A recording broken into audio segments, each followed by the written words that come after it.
This person I'm about to introduce you now, his name is Felix Arroyo. He is running for Boston City Councilor. Um, his father was a city councilor here in Boston for a very long time. And from my understanding of it, I'm only 22 years old, and I can't tell you that much about his father. But from what my understanding of it is, that his father is a man of the community. You know what I'm saying?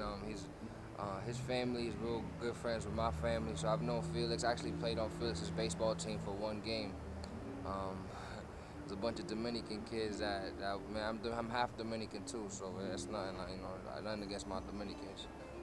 But they was just a little better than me, so I didn't stick around that long. But that was the first time I got to see Felix involved with the community.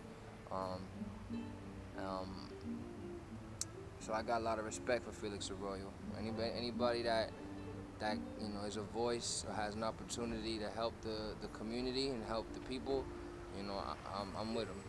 So episode number 1, Felix Arroyo. You gotta sit tight. I grew up, in a home that was very active. My father was very active in politics. He was, he was lucky enough to be elected, to be the first Latino to ever be elected and the only Latino to ever be elected to city council. And before that, growing up, he was on a school committee. I used to go to those meetings, and it was people like him, people like Mel King, whose campaigns I was around from when I was little, that I understood that there was a way of using politics to create change in people's lives. And that drew me to it, but it wasn't what made me decide to run. What really made me decide to run was working with young people in Jamaica, playing 13, 18-year-old boys that I coach in baseball, and realizing more and more that they had less and less opportunities as opposed to more and more opportunities. And I thought that we're regressing there, and that I'd like to see if there's anything we can do as a campaign, and when we win as a city councilor, that can help young people in the city have more opportunities to be successful.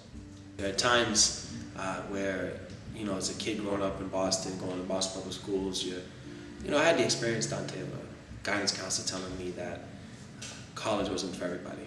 And as I said here, I have a graduate degree.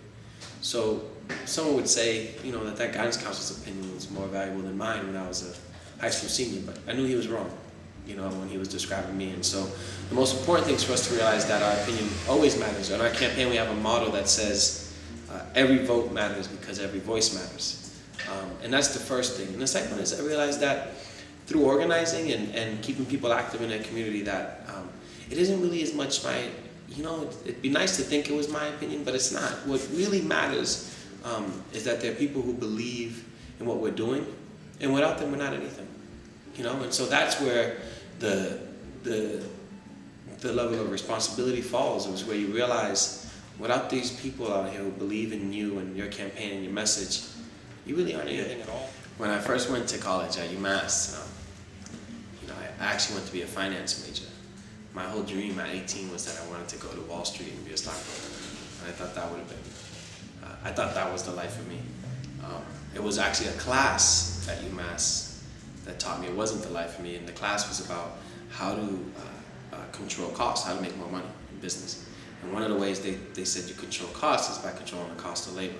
They were essentially teaching us how to pay people less money and how to get away with offering less benefits. And I knew that just didn't sound right. It just didn't seem, I didn't want to be a part of a system where the only way I can where I could do well is if somebody else didn't. Because where I grew up, in my home, my dad used to say to us, you don't make it until we all make it. And by we all, he meant working class people. My dad was a man who grew up in the projects in Puerto Rico, so his attitude was, I should never feel like I made it until everyone else makes it. And so this was the exact opposite of what I was learning at home is what they were teaching me in the school. So I immediately changed my degree, ended up studying labor studies, which is the idea that as workers we could come together and make more money together. Collectively, we could all do better, which was the opposite of what they were teaching me in that class. But it was because of that experience that I knew I didn't want to do that. And that's how I switched it up. I went to that. That's how I ended up in the union movement, how I ended up working at SEIU. And it really defines a lot of what I believe in now. I didn't study the focus on how does one person start a business and make money, but my focus is on how does a community like Jamaica Plain or Roxbury or Hyde Park or Rosendale do good as a community? How does everyone in that community come together and find ways so that the community itself is not suffering from the economic disadvantage that many of our neighborhoods are in? And that's what I studied. I started professionally doing this work 10 years ago, and I'm 30 now, so I was 20. Actually, when you finished college is when you're same age is when I started. And I went to work at for the city council, for Council Turner at City Hall, doing constituent service work. So that's like if you call in about a pothole, Okay. or if you call in about a street light, or at least that's what I thought it was. Except one day when I was there, I got a phone call from a woman who, you know, had no place to stay that night, and her and her 3 babies had no place to stay. And it was 4:30 in the afternoon, and you know, everything closes in a half hour in downtown at 5. But I knew we couldn't tell her that we would get back to her because she was running away from abuse. So there was she couldn't go back to where she was that night. So we had to figure that out, and that's really where I started to understand the importance of government being accessible to everybody. And at 20, I had that experience hands-on, you know. From there, I went to SEIU Local 615, which is a union that represents janitors and security officers. So we're talking about really some of the poorest workers in the city.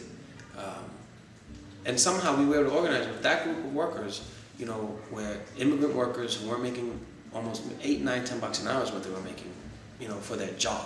That's what they were making. That's how they had to pay the rent. We were able to win good contracts that got them $14, $15 an hour, full health care, you know, health insurance. And it was at SEIU that I actually went to school at the same time. And so I got my degree, and I was working at SEIU at the same time. So I was a part-time student throughout. I never had that full-time college experience. I was always working and going to school at the same time. And that's where I was lucky. I had that opportunity. I was given an opportunity at a young age to be involved in organizing activism. And part of the things that got me involved, there weren't jobs, right? So it wasn't that I had to get a job. One of the things that got me involved was in my neighborhood of Jamaica Plain. I decided that I wanted to run and be on the neighborhood council. It's a volunteer position. It's not paid, but it was open to anyone who was interested in running and campaigning for it. And I wanted to do that because I wanted to focus on affordable housing issues in my neighborhood. And we ran and we won. And you know, I was only like 23, 24. Also, another thing I've been doing in my own neighborhood, and these are all things that prepared me for what I'm doing now. You know, not only prepared me by giving me the experience, but also meeting people. Is when I was about 5 years ago, that's when I started coaching baseball with these young kids. And I really did it mostly because I wanted to be around my brother, who was 13 at the time, and my youngest brother was 13, and I wanted to be with him as he played. But then I really fell in love with every kid. And so I stuck it out even when he finished, right? We still coach now. We coach now during the campaign. I was out coaching games instead of going to campaign events because I didn't want to be another guy who told those kids I had something more important to do. You know, a lot of those kids are fatherless. And so those are the things that prepared me for it. Some of them were really opportunities where doors were open to me and I really took advantage of them. Making sure that I didn't let that door close. And others were things that we just had to do ourselves. Anyone can sign up and coach in the baseball league I coach in. Anyone can do that, right? Anyone can run for the neighborhood council. There's no special way of doing that. So one thing that when I was in college, I did, and you can do this in high school too, you don't have to be in college, is when I was active in the student groups. So I was the head of the Latino Student Center at UMass, which is volunteer, you know, but you know, I was active in that, and it gave me a sense of how to really work on bringing people together around issues. Another thing I did was I was active in campaigns, both political and not political, right? So sometimes there's a campaign that's an electoral campaign for, you know, a certain politician, but also there's campaigns to help with affordable housing issues or with school issues. And I got involved in those as volunteers looking for no pay, really so I could learn the issue, understand how campaigning is done and understand how organizing happens. And the suggestion I would give to young folks is that, one, they should know that they do matter, right? That their voice matters, their ideas matter, regardless of how often they may feel like it's being ignored or no one hears it. It does matter. But the second thing I would say is that you should really become invested in your community before you make the decision to run. Because otherwise it can come off as disingenuous. You really should have a sense of what you're working for and why. And I think that doesn't come from theory, that comes from practice. That comes from actually doing that type of work in a community, in a neighborhood. And that's the advice I would give. And that they should know that a lot of this is volunteer, right? If not most of it. And they should be prepared for that. And I think what they'll gain from that experience could be a lot more meaningful than what they would gain simply by reading about it.